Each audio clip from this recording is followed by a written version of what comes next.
What is the most heartbreaking thing your parents have ever done to you? Looking back, the hardest thing my parents ever did to me was making it clear that they never really wanted me. From what I have been told by relatives, my existence was an accident. I was their only child, but that did not mean they cherished me. At first, my childhood seemed normal, even happy. But as I grew older and stopped being the cute little kid everyone adored, my parents' attention toward me started to fade. They were always busy with their business, which they had built together. That company was their true pride and joy, not me. I was always second place, a distant afterthought. Most of my extended family lived far away, and I rarely saw them. In fact, I hardly knew anything about them until I was much older. I spent my childhood alone, raised more by television and my school teachers than by my own parents. By the time I became a teenager, birthdays were just another day. My parents stopped making any effort. They would toss me some cash and tell me to go buy whatever I wanted. Christmas was no different. At first, we still had a tree, but when I turned 10, they did not even want to bother with that anymore. I had to convince them to buy a fake tree just so I could put something up myself every year. When I was 16, I figured maybe I could at least be part of their lives by working for them. I asked if I could get a part-time job at their business, but they shot me down immediately. No hesitation, no thought. Just a cold, blunt refusal. They did not even pretend to have an excuse. Then, when I turned 18, they sat me down and told me, since I was legally an adult, I needed to start preparing to move out. They wanted me gone as soon as possible. At the time, I was still in high school and working part-time, so I had barely saved anything for college. But that did not matter to them. Not long after I graduated, they handed me an eviction notice, giving me 30 days to leave. They did not offer help, they did not give me any advice, they just expected me to figure it out. In the end, I had to rely on a friend's dad, who had a truck, to help me move what little I had. I found a small, rundown apartment and got a job in retail. But I had no real-life experience, no one to guide me, and no time for college. My manager hated me for reasons I never understood and kept writing me up for the most ridiculous things. After a few months, I was fired.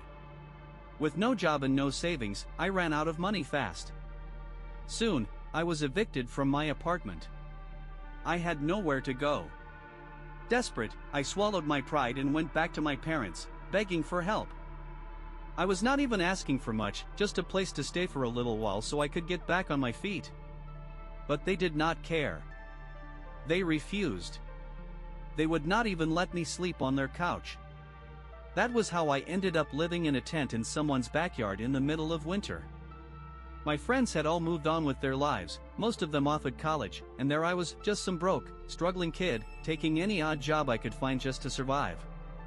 What saved me was a neighbor of my parents. She found out I was living in a tent and, unlike my own family, actually cared. She let me stay with her for a little while, and even helped me pressure my parents into giving me information about my extended family. At first, they refused. I think they were afraid of what people would think if they found out what they had done to me. But eventually, they caved and handed over a list of contact numbers. Right after that, they told me to never bother them again. I started calling down the list and finally got in touch with my grandparents on my father's side. They were shocked to hear from me. As it turned out, they had not seen me since I was a baby. When I explained my situation, they wasted no time, they bought me a plane ticket and told me to come live with them. My parents did not even bother coming to the airport to say goodbye. Once I was with my grandparents, I cut my parents off completely. I did not speak to them for nearly a decade. My grandparents were disgusted by how my parents had treated me. They were so furious that they legally disowned them, removing them from their wills. From what I heard, my parents were not happy about that. But at the time, I did not think it really mattered. They were wealthy, and they had never needed anything from my grandparents. I could not have been more wrong. After about a year of living with my grandparents, I managed to enroll in community college. I got an associate's degree and found a decent job. Eventually, my grandparents told me they were ready to retire and move somewhere warmer, and they offered to sell me their house. It was an amazing deal. They sold it to me for only a third of what it was worth, and I knew I would have it fully paid off in just a few years.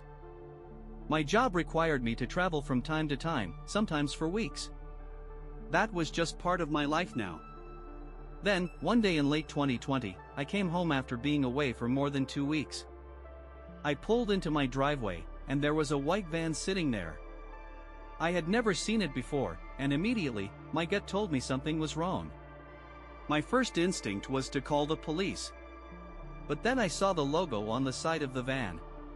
It was my parents' old business. A wave of dread hit me. I stepped inside, and sure enough, there they were. Somehow, they had broken in and decided to move into my house while I was away. Worse than that, they had the audacity to act like nothing had happened, like we were family again, like they belonged there. I did not waste time. I told them to get out, but they refused. Their excuse? It was Grandma and Grandpa's house. I made it clear it was no longer theirs, I had bought it. I told them that if they had been part of my life, they would have known that. But they had abandoned me when I needed them most. We argued, and they stood their ground.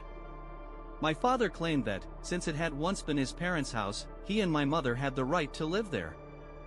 I walked straight to my bedroom, locked the door, and called the police. When the officers arrived, I thought my problem would finally be over. But I was wrong. My parents told the police they had already been living there long enough to establish residency. That was a complete lie, but I had no way to prove it. I had no security cameras, and my neighbors had none either. It was my word against theirs, and they were claiming squatters' rights. They even went as far as saying we had a verbal rental agreement and that I was illegally trying to evict them. My mother put on an act, tearing up and playing the victim. The police told me it was a civil dispute and that if I wanted them out, I had to go through the courts. Because of the pandemic, everything in court was moving at a snail's pace. While I waited, my parents were living in my house for free, making themselves comfortable. Eventually, I learned what had really happened to them. Their business had gone under, and they had been forced to sell off nearly everything they owned to pay their debts. Now, they had nothing but the van and a few personal belongings. And they thought my house would be their safety net. The crazy part was that they had both found new jobs. My father had become a delivery driver, and my mother had taken a job in retail. They were making money. But instead of paying rent like normal people, they handed me $100 a month for utilities and acted like I should be grateful.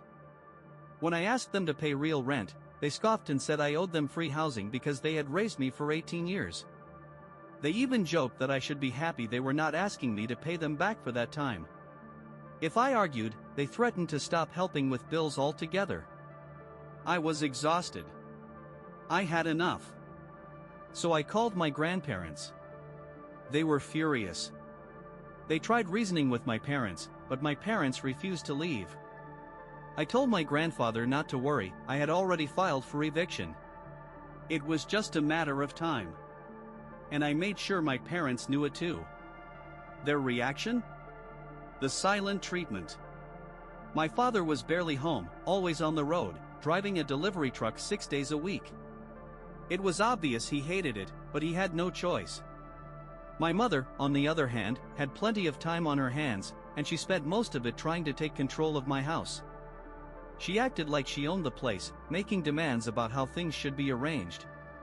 One day, she decided that my living room needed to be completely reorganized and told me she would be the one to do it.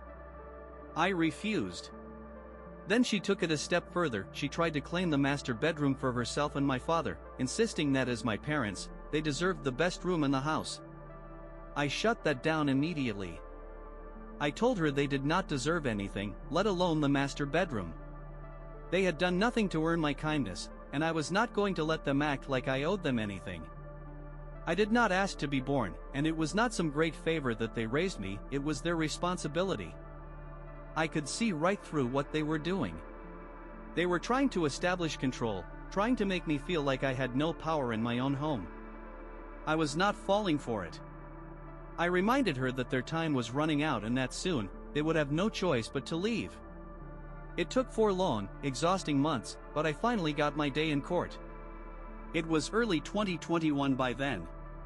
I should not have even needed to take them to court, but they refused to go willingly. They fought the eviction every step of the way, even trying to manipulate me into canceling it.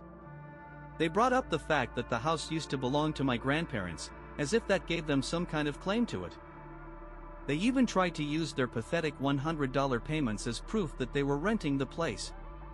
None of it mattered. They had never signed a lease, and they were smart enough not to forge one, probably because they knew that would be fraud. The judge saw right through them. He ruled in my favor, giving them 30 days to get out. After court, my parents confronted me. My father looked at me with disgust and said he was disappointed in me for kicking out my own family. I laughed in his face. I called them out on their hypocrisy.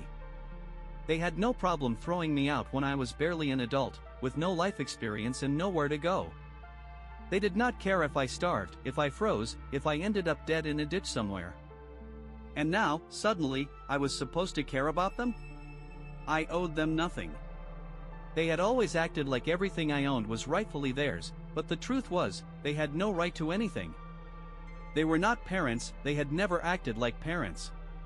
So I told them exactly what I thought of them. I called them a couple of arrogant, selfish, lying narcissists who had finally gotten what they deserved. I told them to figure out their next move, because I was not going to save them. They knew I meant it. They knew I would call the police the second their 30 days were up. My father looked like he wanted to explode, but my mother grabbed his arm and shook her head. He clenched his jaw, turned around, and walked away. I laughed again. That last month was miserable. My parents either ignored me completely or tried to guilt-trip me into letting them stay. I ignored all of it. I put up a calendar in the living room and marked off the days one by one. The final day, March 2nd, was circled in bright red. They left it to the last possible minute. It was almost funny. They had been so sure that they would be able to manipulate me into letting them stay that they had not even bothered to look for an apartment.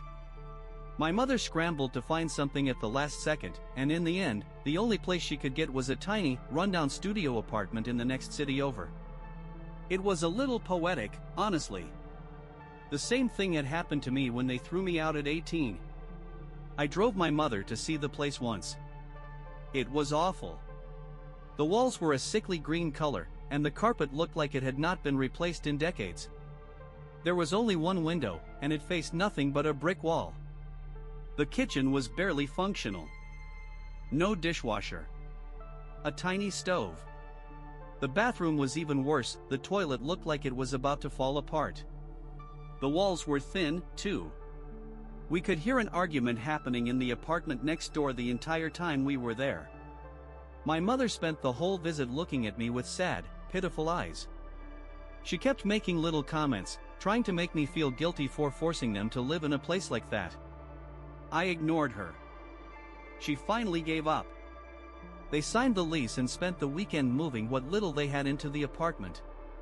Before they left, they insisted on taking a few things from my house: the queen-sized bed, the dresser, and the flat-screen television from my guest room.